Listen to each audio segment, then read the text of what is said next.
On February 25, 2026, in Philadelphia, District Attorney Larry Krasner stood before a room of reporters. But this wasn't your typical somber press conference. He wasn't just there to deliver a speech. He was there to troll a gang, a very specific gang. He looked into the cameras and said their name, the Young Bag Chasers, had changed. Their new name, he declared, was You've Been Charged, and the newer name is You've Been Convicted. This single defiant statement was the culmination of a massive 2-year investigation. The final tally was staggering. 19 people charged, connected to 5 homicides, and 35 different victims. The youngest was just 5 years old. And the prosecution's star witness? The primary evidence they would use to put these men away for decades. It was the gang's own work, their extensive, viral, and incredibly violent music catalogue. This is the story of the Young Bag Chasers, how a group of kids from a forgotten neighbourhood decided to chase a bag, how they built a multi-million-dollar empire by monetizing murder, how they destroyed everything in their path, including themselves, and how the very thing that made them famous became the instrument of their downfall. Stay locked in. To really understand the Young Bag Chasers, you have to understand West Philadelphia. And I don't mean the version you saw on TV with the Fresh Prince. I mean the real West Philly, a collection of neighbourhoods, Mantua, Belmont, West Powelton, known to the people who live there as the Bottom. This is a part of the city that has been scarred by decades of systemic neglect. I mean, we're talking about a place where the typical household income is under $34,000 a year, where entire blocks are lined with homes that have been sitting empty for decades, where schools are overcrowded, underfunded, and just failing the kids they're supposed to serve. This isn't an accident. This was designed. The area was redlined back in the 1930s, officially deemed hazardous for investment. It was left to bear the brunt of the crack epidemic, and then the wave of mass incarceration that followed. It's a textbook case of a community being left behind. And it was in these conditions that a group of kids, first known as the Bottom Boys, grew up. These weren't cartoon villains. They were products of their environment. Many came from broken homes, with fathers who were dead, in prison, or just gone. Some watched their own relatives struggle with addiction. They were so tight-knit. They shared clothes. They shared meals. They considered each other's mothers to be their own. There's a story about one member who, at just 12 years old, lost both of his parents. His friends had to sign him up for school because there was no one else to do it. So in 2017, when these teenagers decided they wanted a way out, a way to chase a bag, that's where the name comes from. They started calling themselves the Young Bag Chasers, YBC. Chicken was their slang for money, and at its heart it was a simple, honest, and hungry ambition. They just wanted more. The Young Bag Chasers' journey, like so many others, started with music. The undisputed star of the group was a kid named Tajai Brooks who went by J100. He was this tall, thin kid with light green eyes and just a natural gift for storytelling. He was writing songs by the time he was 12. By 16, he was already generating a local buzz. To his friends, he was it. He was the ticket to money, to fame, to a way out of the bottom. Their initial hustles were pretty modest. Most of the members started selling weed by the time they were 14, and this wasn't about wanting to be a gangster. It was about needing to afford basic things, like shoes or new clothes, because their families just didn't have the money to spare. And the streets, well, the streets offered a ready supply chain. Take Kayvon Lee, one of the early members. He started selling around 14. He quit the football team, bounced around juvenile placement facilities. Then one day, he was shot at in a case of mistaken identity. After that, he started carrying a gun. His logic was simple and chilling. He said he figured it was better handcuffs than a casket. For a little while, it seemed like it might work. YBC was becoming a real brand. They were pooling their money for studio time, selling their own merchandise. They had momentum. But then everything changed.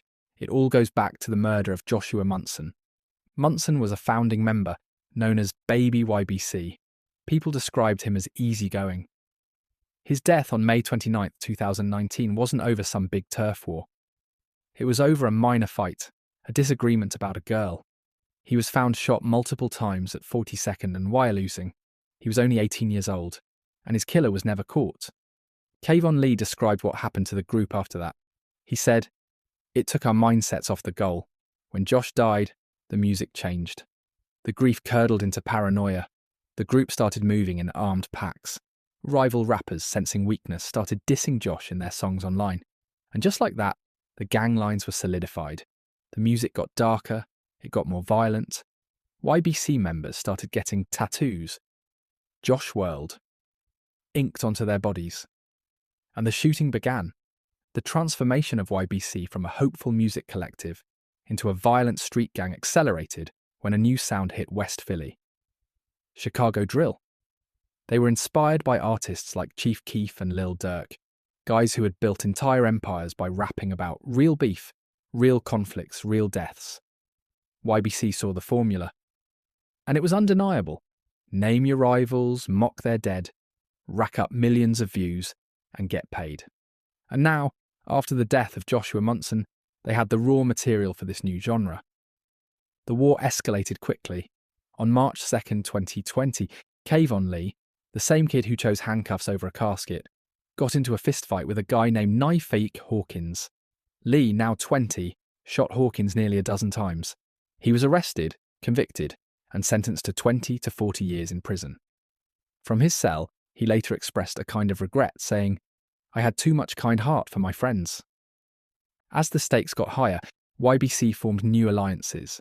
They started collaborating with a younger, even more reckless crew of teens from North and West Philly, called YFA, which stood for Young Facer Rangers. A kid named Samaj Nolan, or Reek 12 Hunnit, was a key figure. YFA basically became the crash-out wing of YBC. Their beefs became YBC's beefs, and their enemies became YBC's enemies. Suddenly, YBC was surrounded. They had rivals like CCK, a crew with various names like the Campers, the Clappers, or the Clappers. They had beef with crews from 39th Street, 44th Street, 59th Street. It was a war on all fronts, and the violence reached a truly tragic turning point. On March 18th, 2021, YBC members got a tip that a rival named Sidney Seesum was being released from the Curran Fromhold Correctional Facility. They set up an ambush, but their information was wrong. The man who walked out wasn't Seesum. It was a 20-year-old named Rodney Hargrove. He was an innocent man, just waiting for a bus. YBC members shot him 10 times. He died within the hour. In the songs they released later, YBC mocked Hargrove's death, basically shrugging their shoulders about killing the wrong person. But they didn't give up on their original target. In May of 2021, they found Sidney Seesum. They called him Sid and opened fire. They missed him, but they hit his 6-year-old sister. Miraculously, she survived. The family, terrified, moved to a different part of the city to escape. It didn't work. On September 16th, 2 shooters, including a YBC member named Asad Curry, found Sid at his new home. They killed him and wounded his father in the attack. As police pursued him, Curry even fired at the officers. At the centre of this escalating violence, and more importantly, its monetization, was one man, Abdul Vicks, known to the world as YBC Dul. He wasn't just another rapper, he was a shrewd and ruthless businessman. In December of 2020, while the gang wars were raging, Vicks did something incredible. He formally filed the paperwork to create Young Bag Chasers LLC. He turned the gang into a registered company. He meticulously studied YouTube view counts, and he discovered a dark truth about the algorithm. He found that specific disses, songs that used real names, that referenced real murders, that mocked real grief, made the algorithm push the content harder. He optimized his entire creative process for it. And the money was significant. YBC members were reportedly pulling in up to $10,000 a month, just from YouTube ad revenue and Spotify streams. This wasn't from selling out shows, this was passive income, which means that these platforms, YouTube and Spotify, were directly monetizing content about the real murders of real people. People whose families then had to watch their loved ones being mocked online for profit. Vicks also built a weed business. He created different strains of marijuana and named them after his victims. He charged a premium for what he called YBC weed. One member claimed he was making $1,500 a day from this venture alone. An assistant DA would later state it plainly in court. Bodies pay the bills. Vicks himself on camera chillingly explained his own business model. He said, quote, "And we got to have more blood. I got to make more music. We need more blood." The cycle was vicious. A gang commits a shooting. Their rapper makes a diss track about it. The opposing side retaliates with their own shooting and their own video. YouTube runs ads on both videos. Both sides get paid. And the algorithm rewards the most provocative, most violent content with more views. And the most provocative content was, unequivocally, real murder. Dul rapped about every single person who died in the war, even people who weren't involved. He threatened the mother of a 16-year-old murder victim. He posted a photo from a dead rival's open casket, saying he wished he could have slapped the body. He even filmed himself digging up dirt in a cemetery. But nothing was more infamous than the McDonald's videos. On December 7th, 2023, a 22-year-old father of two, named Zia Stafford, was gunned down by YBC members as he left his shift at McDonald's. His only crime? His brother was linked to the rival CCK crew. In response, Abdul Vicks filmed 2 music videos inside that same McDonald's. He wrote a song called McButtons and McNuggets. He sold weed in boxes designed to look like Happy Meals, and he named a strain Booger Pack after Stafford's nickname. These videos crossed 2 million views. Today, Stafford's family says the smell of McDonald's makes them feel sick. By 2024, YBC Dul was the undisputed face of Philadelphia drill music.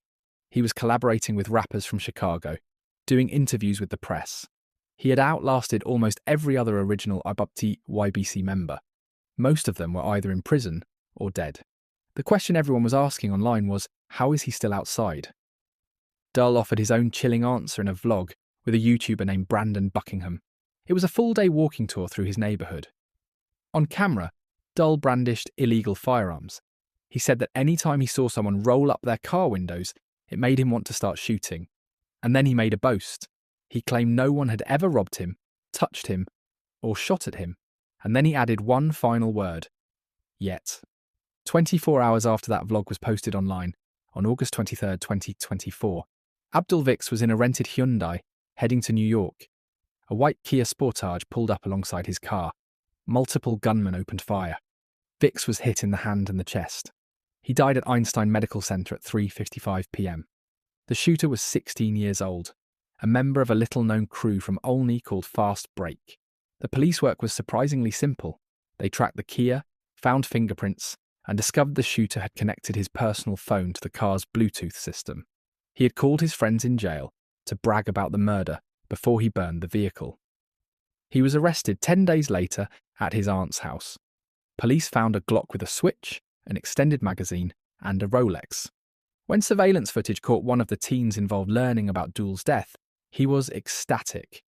He exclaimed, "I could throw a party!" He knew exactly what he was doing. He had been taught by the very content Dul created. He knew that killing YBC's biggest rapper would generate views, clout, and money. The machine had eaten its creator. Which brings us back to that press conference. February 25th, 2026. The mass indictment. The scale of the charges just underscored the sheer devastation. 19 people charged. 35 victims, including a 5-year-old child caught in the crossfire. A pattern of violence that included shootings on consecutive days, shootings at community memorials for prior victims, shootings at the same intersections over and over again. And prosecutors kept hammering home the core issue, the symbiotic relationship between real-world violence and online profit. An assistant DA put it bluntly, if it's on YouTube, they are monetizing this. The corrupt organisation is the fact that the citizens of Philadelphia are going on and watching drill music, and then the commercials come on, and these gang members are getting paid. Among the charges was the murder of Zia Stafford, the McDonald's worker. His family now has to live with that constant, painful memory every single time they drive past a McDonald's.